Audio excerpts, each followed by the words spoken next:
इससे पहले राष्ट्रीय घटना कंप्लीट किया जा चुका है, तो आप लोग उसको देख सकते हैं प्लेलिस्ट में। तो चलिए फिर स्टार्ट करते हैं। स्टार्ट करने से पहले अगर आप चैनल पे नए हैं तो चैनल को सब्सक्राइब कर लीजिए, बेल आइकन को प्रेस कर दीजिए ताकि आपको नए नए वीडियो मिलता रहे। साथ ही वीडियो को लाइक क्या कीजिए, शेयर कीजिए, कमेंट कीजिए। तो चलिए फिर स्टार्ट करते हैं अंतर्राष्ट्रीय घटनाक्रम से। स्टार्ट करते हैं अंतर्राष्ट्रीय संबंध। फर्स्ट है इसमें, किस लैटिन अमेरिकी देश में स्वामी विवेकानंद की पहली प्रतिमा का अनावरण किया गया? ये मैक्सिको में किया गया। प्रतिमा का अनावरण किसके द्वारा किया गया? लोकसभा अध्यक्ष ओम बिरला के द्वारा। महात्मा गांधी के एक आवक्ष प्रतिमा का अनावरण कहाँ किया गया है? तो ये पराग्वे में किया गया, असुनसियन में किया गया है। इसका अनावरण किसने किया है? विदेश मंत्री जयशंकर ने किया है। किस देश ने नेताजी सुभाष चंद्र बोस से जुड़े पदांक को राष्ट्रीय स्मारक घोषित किया है? तो ये सिंगापुर ने किया है। भारत ने मालदीव के साथ कितने समझौते पर हस्ताक्षर किए हैं? तो 6 समझौते। कौन कौन है? साइबर सुरक्षा, आपदा प्रबंधन और पुलिस बुनियादी ढांचा के क्षेत्र में, ये प्रमुख समझौते हैं उनमें से 6 में से। कहाँ पर Indo Israel centre of excellence for vegetables का शिलान्यास किया गया? चंदौली में, उत्तर प्रदेश। किस देश के राष्ट्रपति इब्राहिम मोहम्मद सोलेह भारत की 4 दिवसीय यात्रा पर रहे हैं? मालदीव के हैं।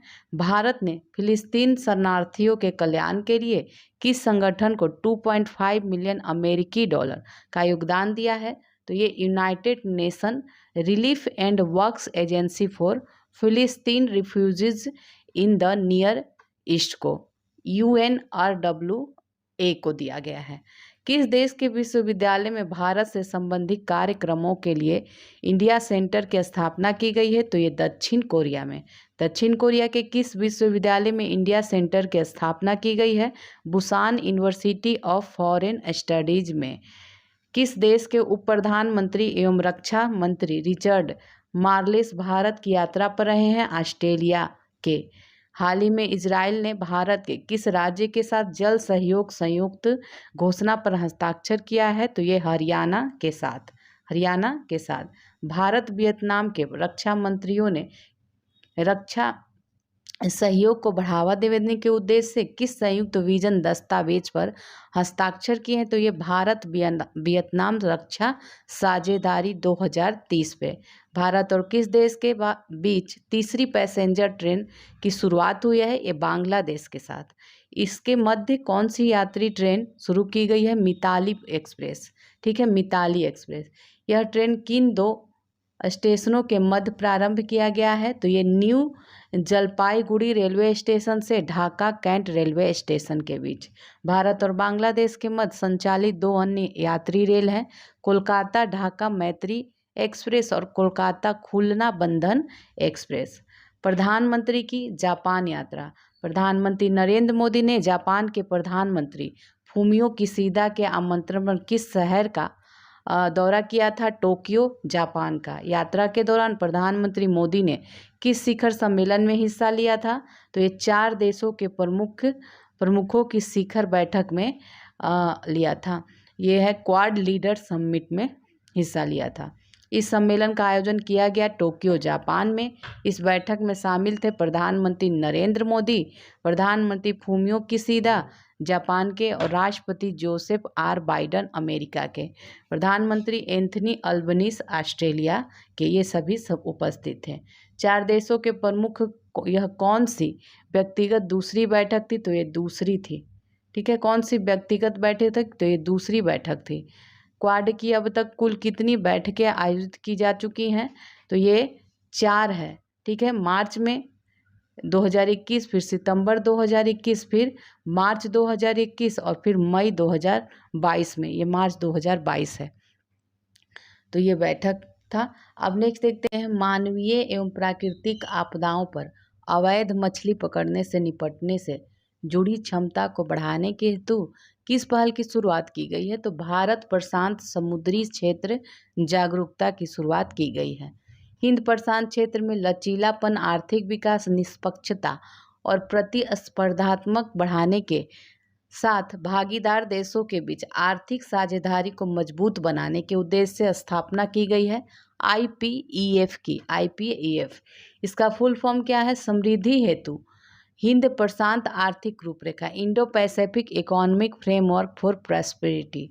IPF में कुल कितने देश हैं? तो ये 13 देश हैं क्वाड देशों के साथ। स्टीम के क्षेत्र में सहयोगी देशों को एक साथ लाने के लिए किस कार्यक्रम की शुरुआत की गई है?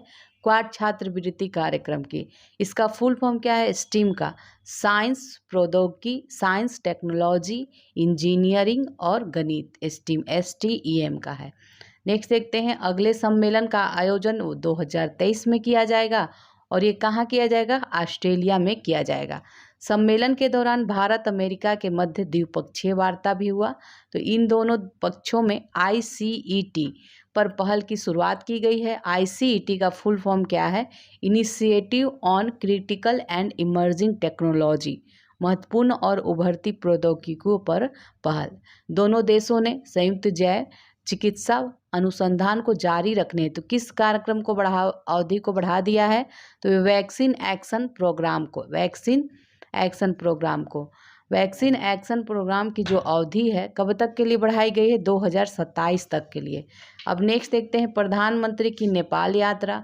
तो बुद्ध जयंती के अवसर पर प्रधानमंत्री नरेंद्र मोदी ने किस देश के प्रधानमंत्री के निमंत्रण पर वहां की आधिकारिक यात्रा की है? तो ये नेपाल की। इस बार महात्मा बुद्ध की कौन सी जयंती मनाई गई? 2566वीं जयंती मनाई गई। प्रधानमंत्री नरेंद्र मोदी ने नेपाल के किस प्रांत की यात्रा की है? तो ये लुम्बिनी।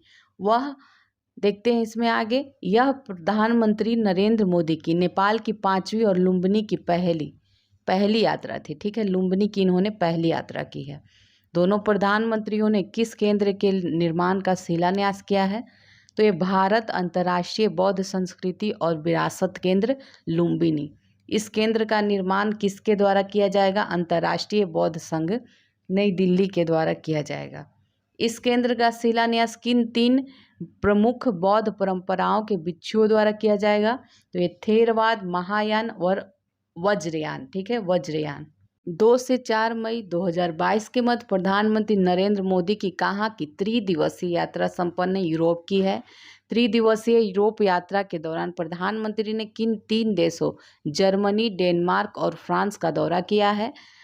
बर्लिन जर्मनी में किस परामर्श के 6ठे संस्करण का आयोजन किया गया? भारत जर्मनी अंतर सरकारी परामर्श का। भारतीय प्रधानमंत्री एवं जर्मनी के चांसलर ओलाफ सोल्ज के मध्य किस साझेदारी की स्थापना के संयुक्त घोषणा पत्र पर हस्ताक्षर किया है?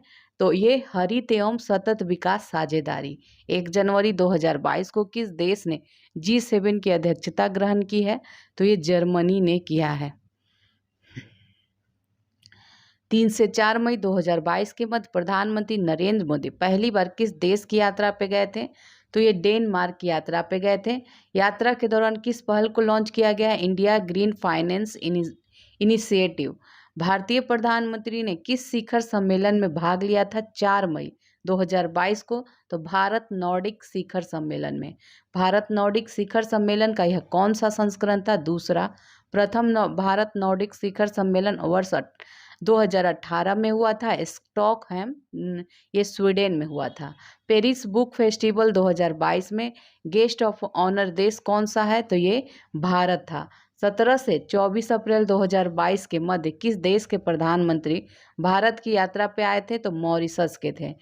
मॉरिशस के प्रधानमंत्री हैं प्रविंद्र कुमार जगन्नाथ। प्रथम वैश्विक आयुष निवेश एवं नवोन्मेष शिखर सम्मेलन 2022 का आयोजन कहाँ हुआ है? गांधीनगर, गुजरात में। 34 वर्षों के अंतराल के बाद 2022 में किसी भारतीय राष्ट्राध्यक्ष ने किस देश की यात्रा की? नीदरलैंड की। वर्ष 2022 में भारत और नीदरलैंड के मध्य राजनयिक संबंधों की स्थापना वर्षगांठ था 75वां। भारत एवं किस देश के बीच वार्षिक शिखर सम्मेलन का आयोजन किया गया? तो ये हो जाएगा जापान। ठीक है, जापान। भारत जापान वार्षिक शिखर सम्मेलन का आयोजन का जो सम्मेलन हुआ था ये कौन सा संस्करण था? ये 14वां।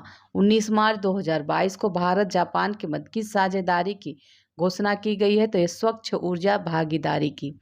2+2 मंत्री वर्ष स्तरीय संवाद 2022 किन देशों के मध्य आयोजित हुआ? भारत एवं संयुक्त राज्य अमेरिका के मध्य। यह भारत US 2+2 मंथ